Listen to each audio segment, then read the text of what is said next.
Bila hati terasa berat, tak seorang pun mengerti bebanku. Ku tanya Yesus, apa yang harus ku buat?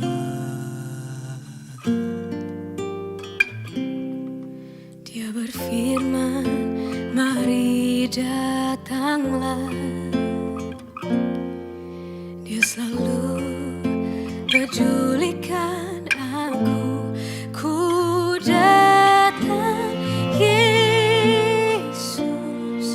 Dia pikul segala bebanku.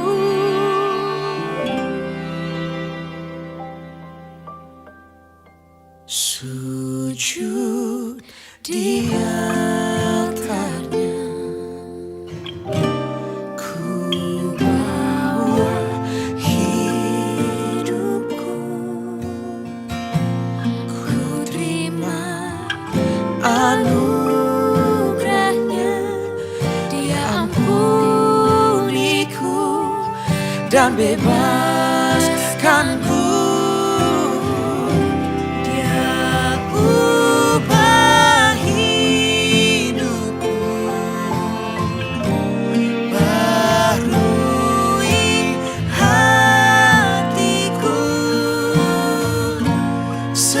Sesuatu terjadi saat datang di altarnya.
Sesuatu terjadi saat datang di altarnya.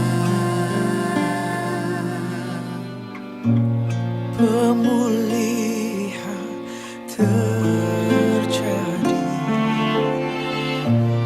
Mujizat terjadi. kemenangan terjadi Saat datang di altarnya.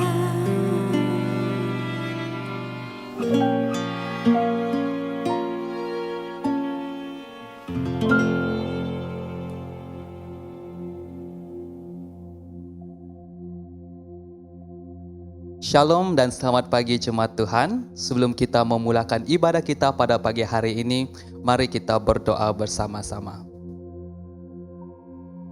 Bapa yang baik, kami mau bersyukur dan berterima kasih ya Tuhan untuk penyertaan-Mu sepanjang minggu ini ya Tuhan.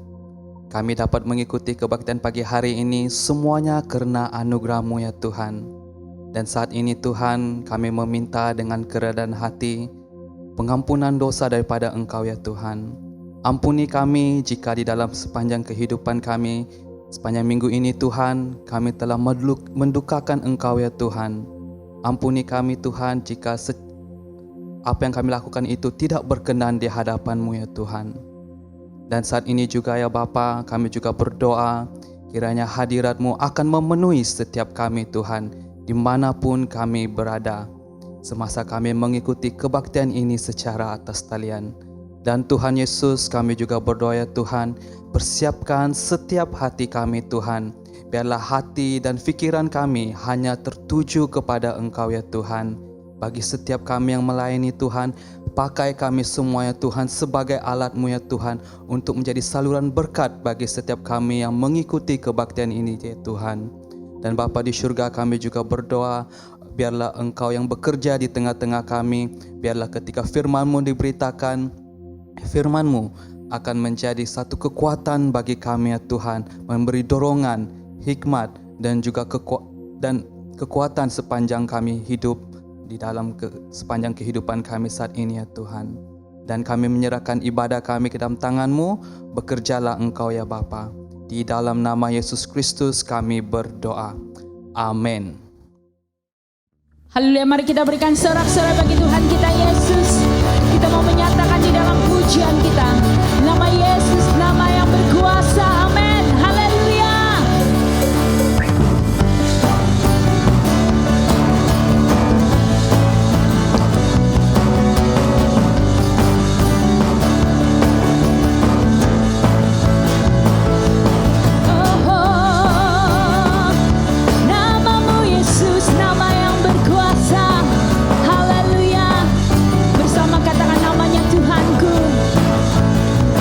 Nama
terus menyembah Engkau, sebab sungguh besar kasih-Mu Tuhan di dalam hidup kami.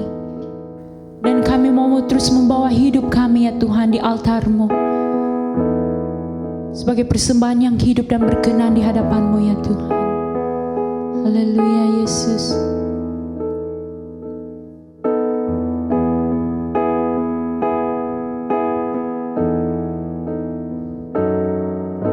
Sungguh besar kasih-Mu, limpah hadirat-Mu, mengalir memenuhi hidup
sungguh mengasihimu.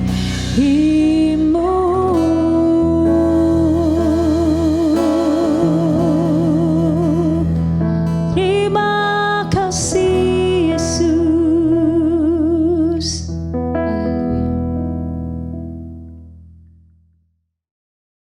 Sekali lagi kami mengucapkan selamat datang dan selamat beribadah kepada setiap anda yang mengikuti kami secara atas talian. Saat ini kita akan mendengarkan beberapa pengumuman gereja. Pertama, pada hari Rabu ini merupakan hari Rabu Abu yang menandakan permulaan musim puasa seperti di dalam kalender gereja kita. Musim ini merupakan musim di mana Tuhan telah membawa kita untuk merenungkan dan juga bertindak balas sesuai dengan apa yang Tuhan sudah lakukan di dalam hidup kita. Oleh itu, saya mendorong setiap jemaat untuk mengikuti kebaktian Hari Rabu Abu pada hari Rabu ini 17 Februari jam 7.30 malam secara atas talian di Facebook dan juga YouTube All Saints Cathedral. Seterusnya adalah berkenaan dengan sel secara atas talian. Kanak-kanak, muda-mudi dan belia, anda didorong untuk mengikuti setiap sel yang diadakan secara atas talian. Sel kanak-kanak setiap hari Minggu, sel muda-mudi setiap hari Sabtu, dan juga sel belia setiap hari Ahad. Setiap pautan untuk sel anda boleh dapatkan daripada buletin gereja kita ataupun melalui butiran video ini. Seterusnya, kita mau mengucapkan tahziah kepada Dean dan sekeluarga atas pemergian abang beliau, dan marilah kita bersama-sama berdoa untuk Dean dan sekeluarga, kiranya roh penghiburan dan sukacita dan damai sejahtera berserta dengan mereka. Dan terakhir daripada kami ingin mengucapkan selamat merayakan Tahun Baru Cina kepada setiap jemaat yang berketurunan Cina. Dan jangan lupa kekal selamat dan kekal sehat. Tuhan memberkati. Pembacaan pada pagi ini diambil dari Injil Markus pasal 9 ayat 2 hingga 13. 6 hari kemudian Yesus membawa Petrus, Yakobus, dan Yohanes, dan bersama-sama dengan mereka ia naik ke sebuah gunung yang tinggi. Di situ mereka sendirian saja. Lalu Yesus berubah rupa di depan mata mereka, dan pakaiannya sangat putih berkilat-kilat. Tidak ada seorang pun di dunia ini yang dapat mengelantang pakaian seperti itu. Maka nampaklah kepada mereka Elia bersama dengan Musa, keduanya sedang berbicara dengan Yesus. Kata Petrus kepada Yesus, "Rabi, betapa bahagianya kami berada di tempat ini. Baiklah kami dirikan 3 kemah, satu untuk engkau, satu untuk Musa, dan satu untuk Elia." Ia berkata demikian sebab tidak tahu apa yang harus dikatakannya karena mereka sangat ketakutan. Maka datanglah awan menaungi mereka, dan dari dalam awan itu terdengar suara, "Inilah anak yang kukasihi, dengarkanlah dia." Dan sekonyong-konyong waktu mereka memandang sekeliling mereka, mereka tidak melihat seorang pun lagi bersama mereka kecuali Yesus seorang diri.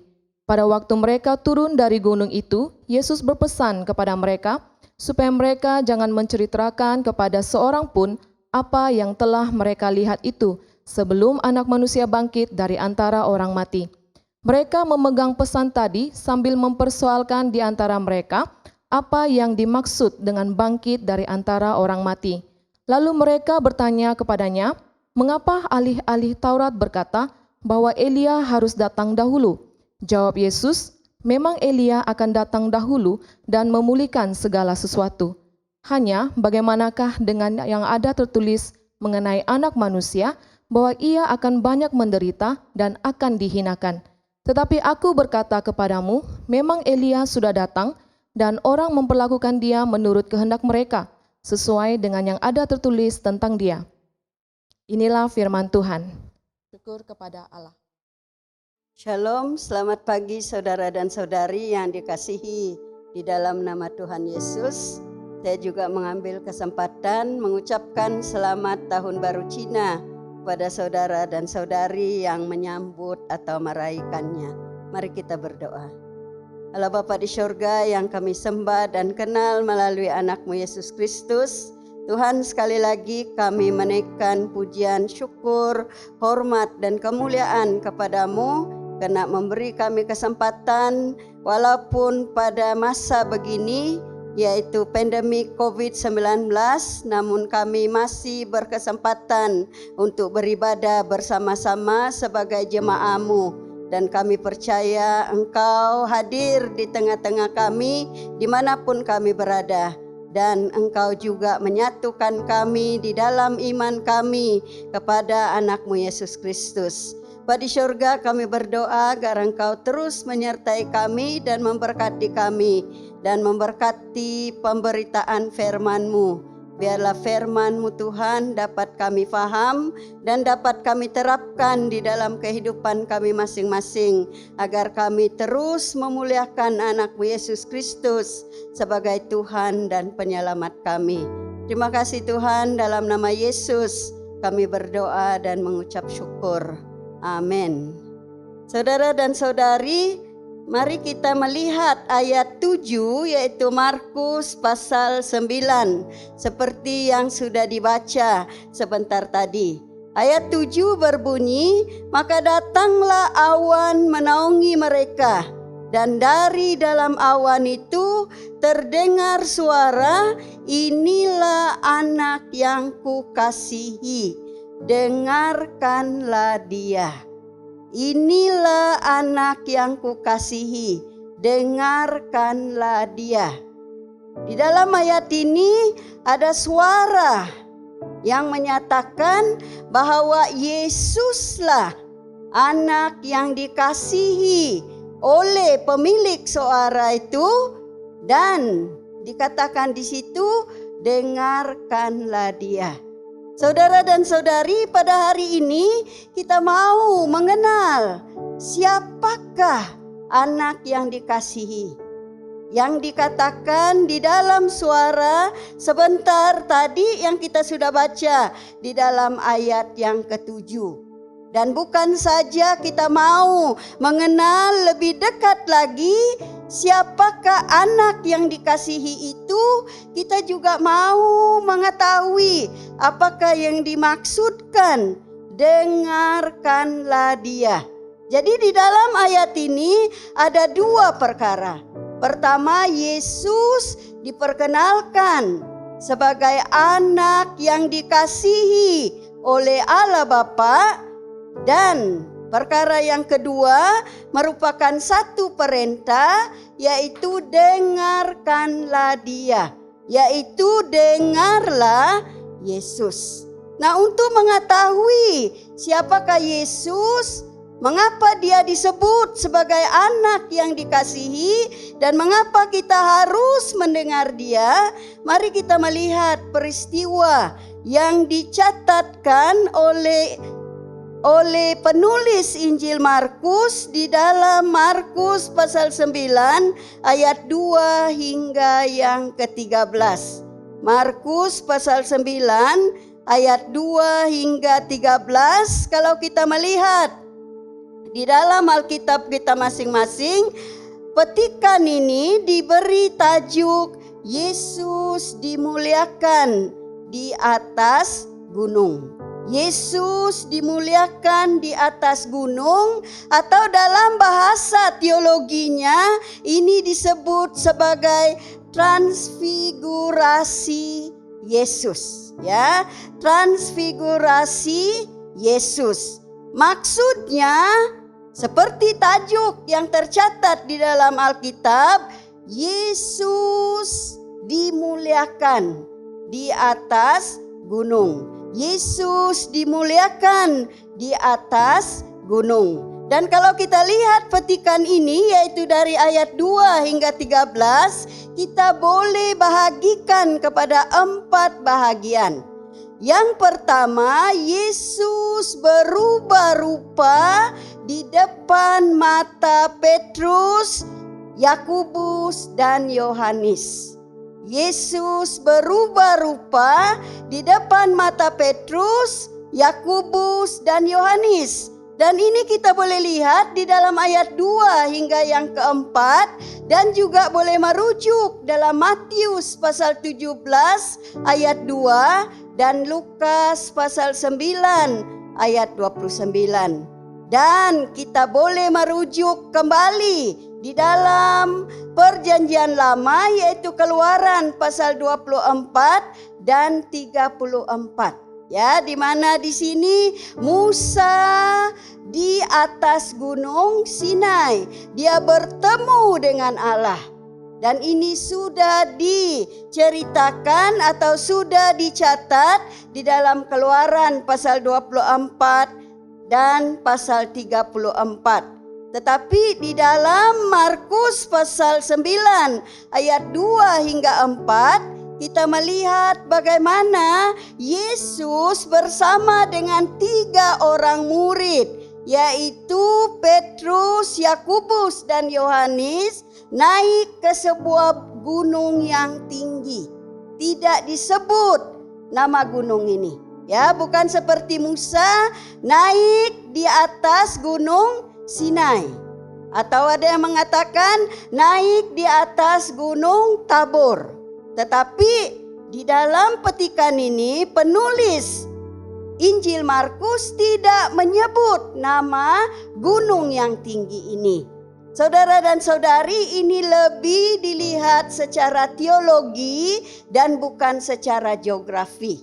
Jadi sehingga hari ini ramai penulis atau pentafsir Alkitab menyebutnya sebagai gunung transfigurasi atau gunung di mana Yesus dimuliakan. Mereka naik ke gunung yang sangat tinggi ini atau disebut gunung yang tinggi, dan mereka berempat sahaja. Hanya Yesus dan 3 orang murid ini sahaja. Dan mungkin kita bertanya-tanya, kenapa murid-murid lain tidak bersama dengan mereka? Tapi kita juga pernah menyaksikan atau membaca peristiwa di mana Yesus menyembuhkan anak Yairus dan hanya 3 murid ini sahaja. Lalu ramai pentafsir Alkitab mengatakan bahwa 3 murid ini, yaitu Petrus, Yakobus, dan Yohanes, merupakan murid yang paling rapat dengan Tuhan Yesus. Ya, macam kita juga lah. Biasanya ada orang yang paling rapat dengan kita. Apapun bahan doa kita, kita berani memberitahu kepada dia. Karena dia tidak akan mengungsikan kepada orang lain, atau tidak mensensasikannya, atau tidak akan menjadikannya gosip. Jadi 3 murid ini, apabila ada peristiwa-peristiwa penting, kita melihat bahwa hanya 3 murid ini sahajalah yang bersama-sama dengan Yesus. Jadi ini menunjukkan kepada kita bahwa peristiwa di atas gunung yang tinggi ini peristiwa yang istimewa, peristiwa yang penting, peristiwa yang mungkin menggambarkan atau menyatakan sesuatu. Dan memang betul saudara dan saudari. Kalau kita lihat di dalam ayat 2, di sini dikatakan Yesus berubah rupa. Ya, Yesus berubah rupa. Rupanya berubah, bukan berubah menjadi rupa orang lain, tetapi rupanya berkilau-kilauan karena diterangi oleh cahaya yang luar biasa terangnya. Jadi bukan dia berubah menjadi orang lain, bukan dia berubah menjadi nabi lain, tetapi dia tetap Yesus, namun kemuliaan Allah menyelubunginya, menaunginya, menyertainya sehingga rupanya berubah. Ya, rupanya seperti kalau kita lihat di dalam Keluaran, apabila Musa bertemu dengan Allah di atas Gunung Sinai, dia menutup mukanya karena mukanya begitu bercahaya. Nah, kita boleh bayangkan Yesus juga seperti itu. Rupanya berubah. Ya, di depan mata mereka yang merujuk kepada 3 orang murid itu, yaitu Petrus, Yakobus, dan Yohanes, dan pakaiannya sangat putih berkilat-kilat. Dalam Injil yang lain, yaitu Matius dan Lukas, ditulis putih seperti matahari, cahaya matahari. Ya, ada yang mengatakan juga atau menulis putih seputih-putihnya, ya, yaitu tidak ada putih lagi, seputih pakaian Yesus ketika itu. Jadi ini menyatakan bahwa kemuliaan Allah menyertai dia. Saudara dan saudari, kenapa di atas gunung? Kalau kita lihat di dalam Perjanjian Lama, dalam kitab Keluaran, dan juga kalau kita lihat dalam kitab 1 Raja, dan sekarang dalam kitab Injil, pertemuan dengan Allah selalunya berlaku di atas gunung.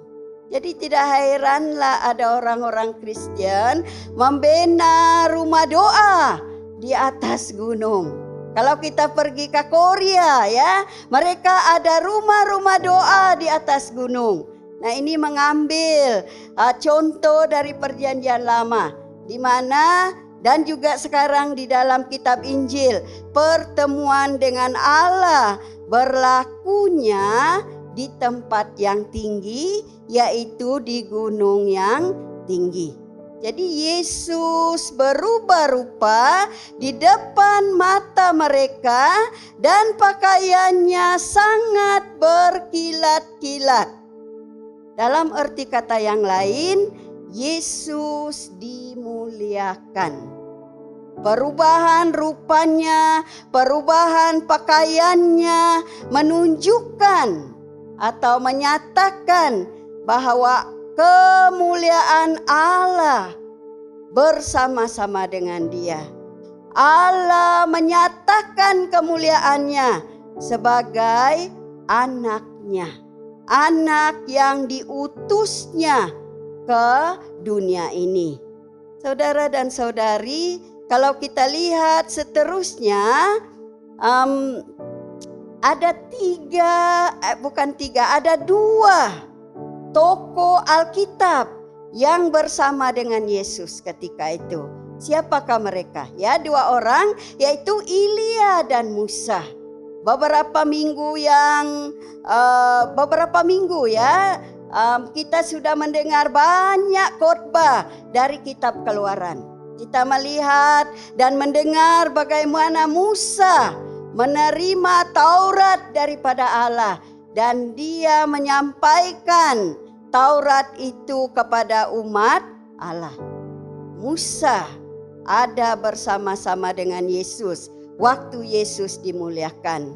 Selain itu Elia kita juga tahu dia seorang nabi yang boleh dikatakan dihormati, yang disanjung di dalam Perjanjian Lama. Jadi 3 orang murid ini melihat Elia dan Musa bersama-sama dengan Yesus. Mereka bercakap-cakap sesama dengan mereka. Mengapakah Musa dan Elia bersama-sama dengan Yesus?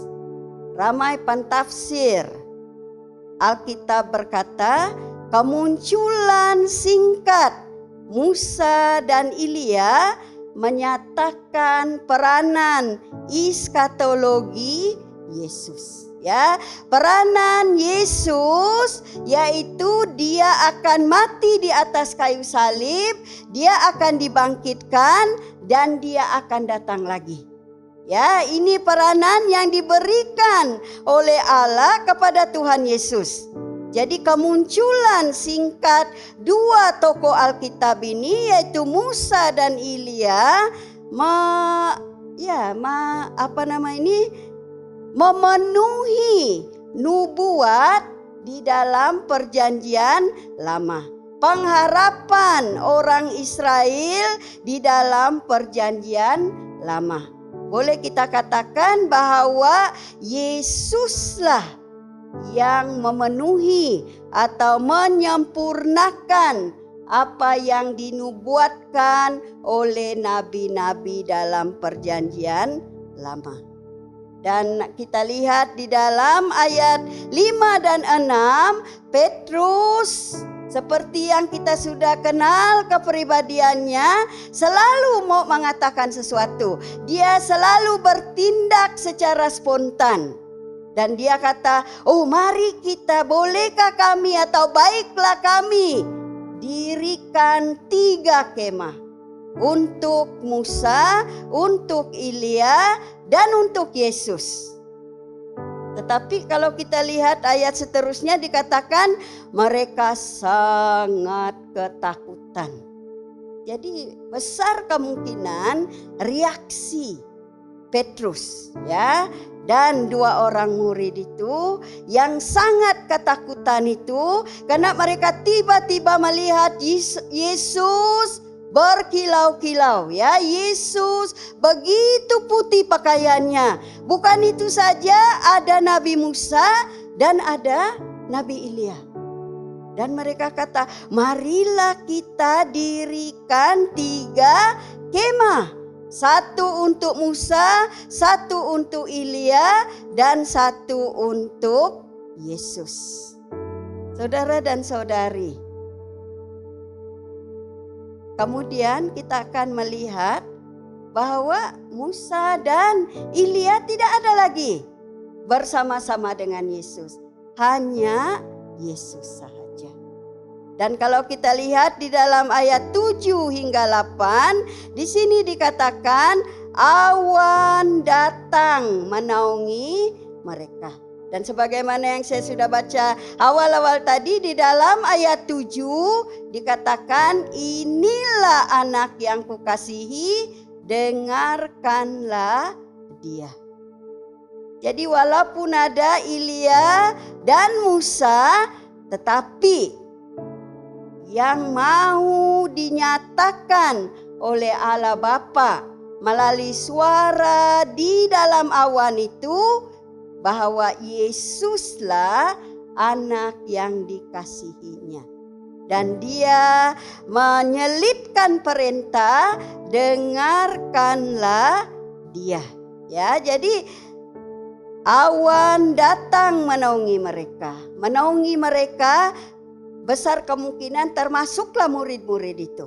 Ya, awan menaungi mereka. Awan, saudara dan saudari, biasanya melambangkan kehadiran Allah. Dan ini kita juga boleh lihat dalam Keluaran pasal 13, pasal 21. Dan kalau kita lihat dalam Daniel ya, kitab Daniel pasal 7 ayat 13. Dan kitab Wahyu pasal 1 ayat 7. Dan banyak lagi ayat yang lain. Saudara dan saudari boleh menyelidiki dalam Alkitab. Awan biasanya melambangkan kehadiran Allah. Yesus dimuliakan dan Allah hadir bersama-sama dengan Yesus dan 3 orang murid itu, yang dilambangkan oleh awan yang menaungi mereka. Dan suara itu berkata, inilah anak yang kukasihi, dengarkanlah dia. Inilah anak yang kukasihi. Macam kita pernah sudah dengar ini.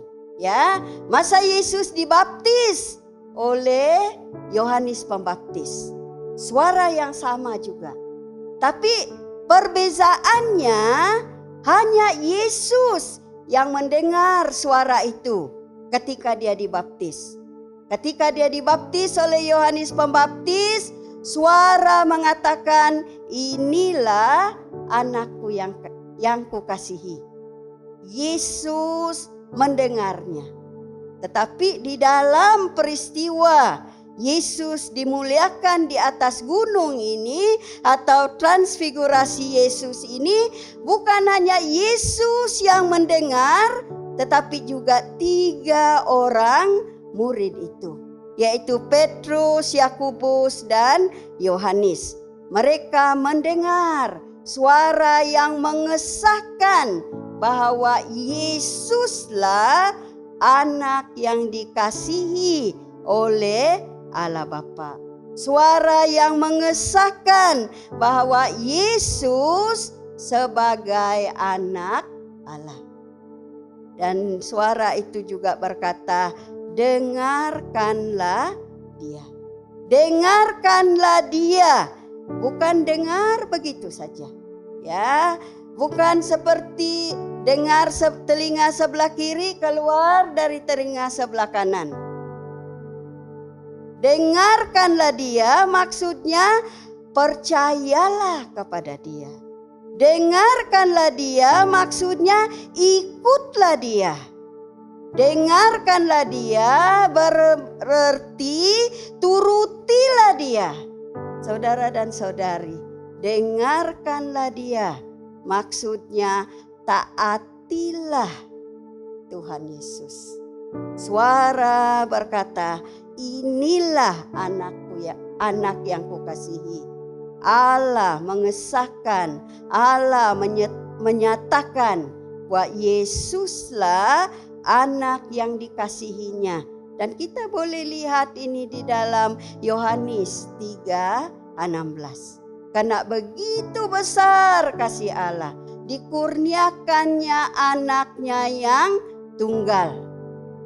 Dan di situ juga dikatakan, siapa yang percaya beroleh kehidupan yang kekal, yaitu tidak binasa. Dan di sini di dalam ayat 7 pasal 9 ini dikatakan, inilah anak yang kukasihi, dengarkanlah dia. Saudara dan saudari, yang menariknya apabila transfigurasi itu sudah berlalu, yaitu Yesus kembali sebagai Yesus yang bersama-sama dengan mereka. Maksudnya dia tidak lagi putih, pakaiannya berkilat-kilat, rupanya tidak lagi berkilau-kilau. Lalu mereka turun dari gunung itu, ya. Dan Yesus memerintah murid-muridnya supaya tidak menceritakan peristiwa itu kepada sesiapa sebelum anak manusia, yaitu merujuk kepada dirinya, bangkit dari antara orang mati. Dan kita boleh lihat ini di dalam ayat 9 hingga 13. 3 orang murid ini pasti takjub, ya. Apa orang-orang muda kata, terkesima ataupun kagum, ya. Kalau emoji, mungkin emoji yang ya, yang terkejut begitu besar karena melihat Yesus berubah rupanya, pakaiannya berkilat-kilat, melihat Musa, Elia bersama-sama dengan Yesus, mendengar suara yang mengatakan Yesuslah anaknya dan dengarkanlah dia. Tetapi Yesus berkata kepada 3 orang murid ini, jangan dulu bagi tahu siapa-siapa, tunggulah sehingga anak manusia bangkit dari antara orang mati.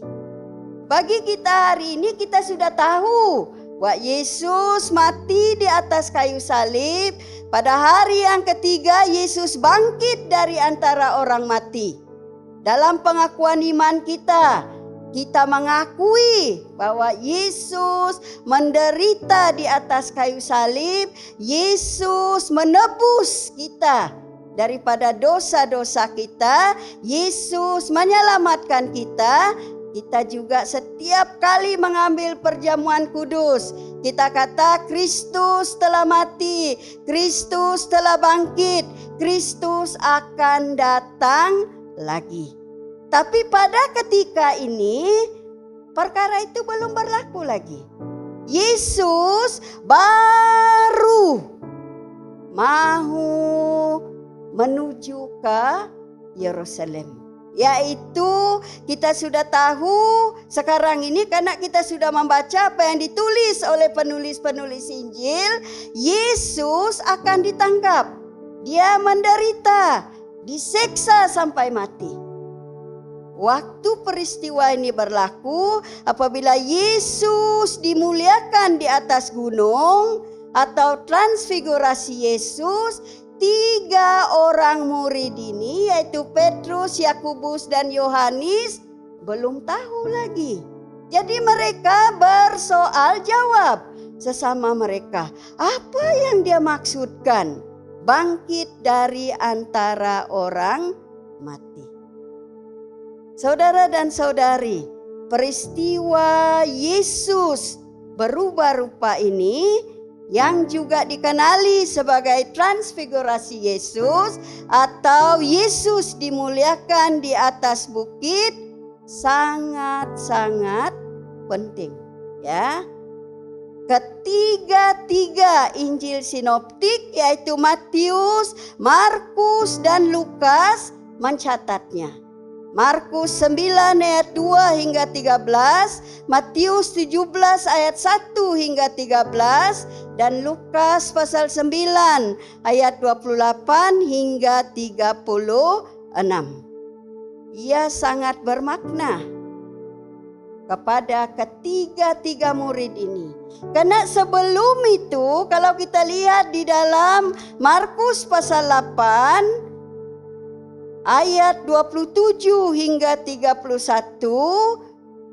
Petrus sudah mengakui bahwa Yesuslah Mesias. Tetapi dia mungkin tidak begitu tahu apakah Mesias. Ya, karena kita tahu orang-orang Yahudi ketika itu mereka mengharapkan Mesias sebagai Superman, sebagai superhero yang boleh membebaskan mereka daripada pemerintahan kerajaan Roma. Ya, jadi mereka mengharapkan penyelamat ataupun orang yang boleh membebaskan mereka daripada pemerintahan tersebut. Dan kalau kita merujuk semula di dalam Markus pasal 8 ayat 27 hingga 30, apabila Yesus bertanya, "Siapakah aku?" Petrus berkata, "Engkaulah Mesias." Jadi kita boleh melihat di sini bahwa peristiwa ini juga ada kaitannya dengan pengakuan Petrus. Allah mau menyatakan kepada Petrus, Yakobus dan Yohanes bahwa Yesuslah Mesias. Yesuslah anak Allah yang diutus untuk menyempurnakan karya penyelamatan Allah di dunia ini, yaitu di muka bumi, ya. Dan kita melihat bahwa Petrus, Yakobus dan Yohanes telah menyaksikan Yesus berubah rupa dan pakaiannya sangat putih berkilat-kilat. Ini juga menyatakan identiti Yesus. Siapakah Yesus? Anak yang kukasihi, ya. Dan juga menggambarkan tentang peranan Yesus dalam menyempurnakan misi Allah untuk manusia di muka bumi ini. Bukan saja untuk Petrus, Yakobus, dan Yohanes, ataupun umat Kristen pada abad yang pertama, tetapi juga pada kita semua pada abad yang ke-21 ini. Yesus dimuliakan di atas gunung sebagai anak Allah. Allah mau menyatakan bahwa Yesuslah anak yang dikasihinya. Yesuslah yang akan menyempurnakan karya penyelamatannya. Yesuslah Mesias. Nah, mari kita melihat apakah maksud atau implikasi transfigurasi Yesus, atau Yesus dimuliakan di atas bukit, ya, atau di atas gunung. Maafkan saya. Oke, penyataan kemuliaan Allah. Ini menyatakan kemuliaan anak Allah. Kemuliaan yang tersembunyi, tetapi akan dinyatakan sepenuhnya apabila Dia datang kembali. Bagi kita orang-orang Kristen pada zaman ini, seperti mana yang saya sudah katakan, kita sudah tahu dan kita sudah mengimani bahwa Yesus telah mati di atas kayu salib dan Yesus telah bangkit pada hari yang ketiga. Kita juga beriman kepada Tuhan Yesus sebagai Tuhan dan penyelamat kita. Ya, tapi waktu itu 3 murid ini belum tahu lagi. Pengikut-pengikut Kristus waktu itu belum tahu lagi. Jadi transfigurasi ini atau Yesus dimuliakan di atas gunung ini atau Yesus berubah rupa ini penyataan kemuliaan anak Allah. Menyatakan Yesus sebagai anak Allah, ya, dan juga pengesahan pengajaran yang sukar untuk difahami oleh murid-murid Yesus di Kaisaria Filipi. Seperti yang saya katakan sebentar tadi, yaitu pengakuan Petrus, ya. Pengakuan Petrus, mereka waktu itu masih tertanya-tanya, siapakah Yesus? Ya, jadi ini juga pengesahan pengajaran apa yang diajar oleh Yesus bahwa Dialah Mesias, ya. Dan ketiga, pengalaman yang bermanfaat bagi murid-murid Yesus yang berasa berputus asa apabila diingatkan tidak lama sebelum itu tentang penderitaan dan kematian Yesus. Pada hari Rabu ini kita ada kebaktian sempena Rabu Abu, ya, dan itu juga permulaan puasa. Dan ini tradisi kita sebagai orang-orang Kristen. Kita mengingati bagaimana Yesus menderita bagi saya dan bagi saudara dan saudari dan bagi seluruh semua manusia yang ada di muka bumi ini. Jadi saudara dan saudari, sempena musim puasa yang bermula pada hari Rabu, marilah kita mengingati bahwa Yesuslah anak yang dikasihi Allah. Yesuslah anak yang diutus, dianugerahkan oleh Allah untuk menyempurnakan karya penyelamatannya, untuk menyelamatkan saya dan saudara dan saudari dan semua manusia yang ada di muka bumi ini. Jadi ini cabaran kepada kita untuk menceritakan bahwa Yesus yang dimuliakan di atas gunung itu, Yesus yang rupanya berubah, pakaiannya putih berkilat-kilat itu adalah Mesias seluruh dunia. Masa inilah kita mau menceritakan kepada sesiapa saja. Karena Yesus sudah bangkit, saudara dan saudari. Di dalam petikan ini Yesus kata kepada 3 muridnya, jangan menceritakan kepada siapa-siapa. Perintah, sebelum anak manusia bangkit. Kita tahu bahwa Yesus sudah bangkit. Jadi tidak ada lagi yang boleh menutup mulut kita untuk bercerita bahwa Yesus yang dimuliakan di atas gunung, Yesuslah Mesias, Yesuslah Kristus, Yesuslah penyelamat. Saudara dan saudari, transfigurasi Yesus ini, peristiwa ini juga merupakan peralihan di antara pelayanan umum Yesus dan pelayanannya menuju penderitaan di Yerusalem. Pelayanan umumnya di Galilea dan pelayanannya di Yerusalem. Kita boleh membaca di dalam Injil Markus ya, pasal 1 hingga 8 menyatakan siapakah Yesus dan pelayanannya secara umum. Tapi mula dari pasal 8 ayat 31 Yesus sudah menggambarkan penderitaannya. Dan kemudian di dalam pasal 9 ini kita sudah diberitahu bahwa Yesus dimuliakan dan disahkan sebagai anak yang dikasihi oleh Allah. Dan kemudian kalau kita terus membaca Injil Markus, begitu juga Lukas dan Matius, kita akan melihat bagaimana Yesus menuju ke Yerusalem. Dia akan menderita, dia akan disalibkan. Jadi itu sebabnya kita juga masih mengingati hari Rabu Abu. Karena kita mau mengalami ya penderitaan Tuhan Yesus.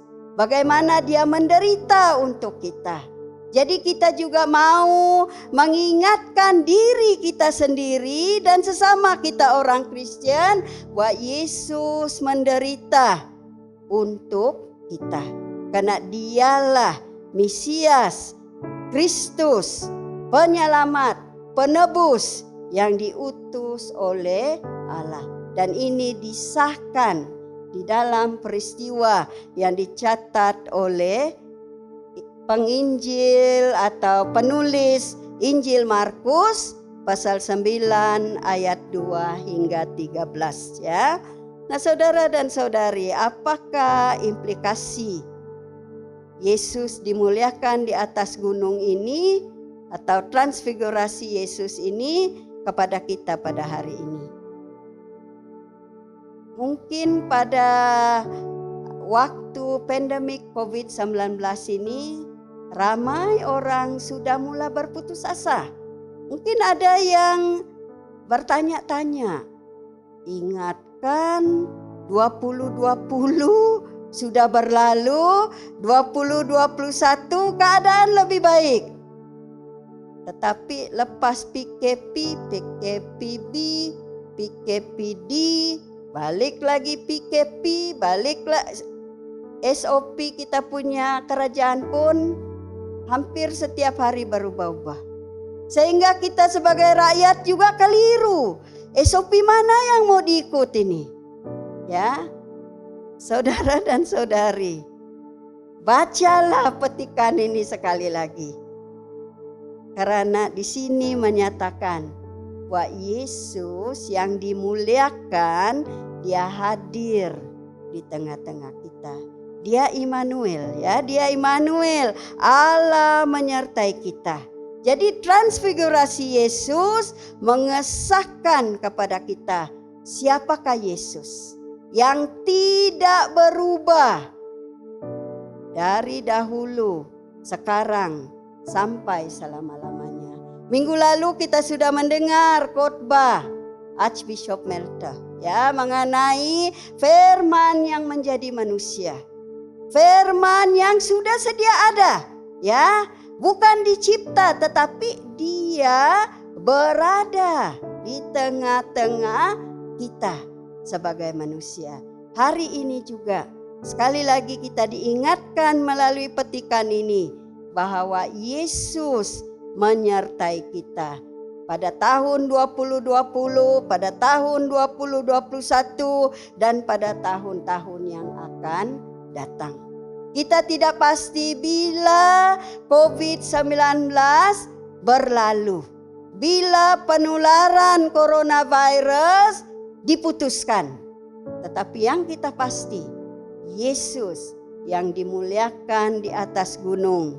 Yesus yang dikatakan, inilah anak yang kukasihi. Dengarkanlah dia itu. Adalah Tuhan penyelamat kita, penebus kita yang tidak berubah. Generasi demi generasi, zaman demi zaman, dia adalah Yesus yang harus kita dengar. Dengarkanlah dia, percayalah kepada dia, ikutilah dia, turutilah dia, taatilah dia. Dan sempena musim puasa ini saudara dan saudari, jangan kita takut bercerita siapakah Yesus. Jangan kita takut bercerita mengapa Yesus disalib. Jangan kita takut bercerita bahwa Yesus akan datang lagi. Karena Yesus yang mati di atas kayu salib sudah bangkit mengalahkan kuasa maut. Dan dia akan datang lagi. Yesus yang dimuliakan di atas gunung. Yesus yang kita imani sebagai Tuhan dan penyelamat kita. Dia tidak berubah. Dia sentiasa menyertai kita.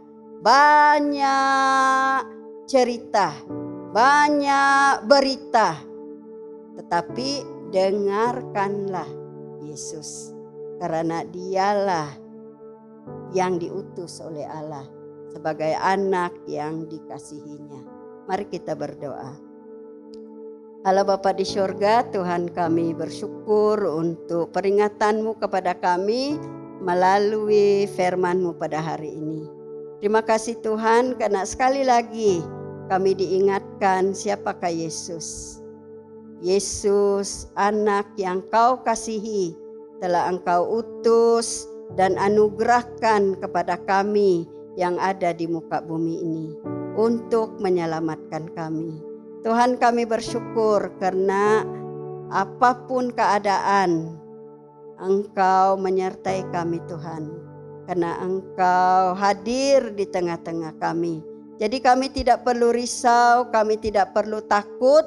Tetapi kami hanya percaya dan mendengar kepada Yesus yang sudah Engkau utus kepada kami. Di dalam nama anak-Mu Yesus Kristus kami berdoa dan mengucap syukur. Amin. Sentosa Allah yang melebihi pengertian manusia, memeliharakan hati dan jiwa kamu di dalam pengetahuan dan kasih Allah dan anaknya Yesus Kristus Tuhan kita. Dan berkat Allah yang Maha Kuasa, Bapa, Anak dan Roh Kudus, beserta dengan kamu dan tinggal serta dengan kamu sampai selama-lamanya. Amin. Saudara-saudara yang dikasihi dalam Tuhan, pergilah dengan damai sejahtera dan layanilah Tuhan dalam nama Kristus. Amin.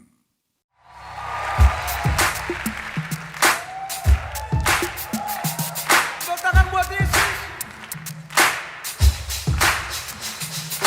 Yesus ajaib, Tuhanku ajaib, kasih-Nya ajaib bagiku. Yesus ajaib, Tuhanku ajaib, rahmat-Nya kekal selamanya. Tak berubah kasih-Nya, setiap hari bertambah indahnya. Sampai bumi berlalu dan habislah ragaku, Yesusku ajaib bagiku.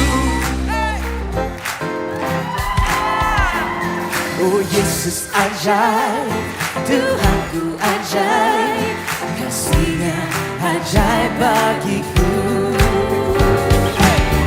Yesus ajaib, Tuhanku ajaib, hanya kekal selamanya. Tak berubah, tak berubah kasih-Nya. Setiap hari bertambah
Sebab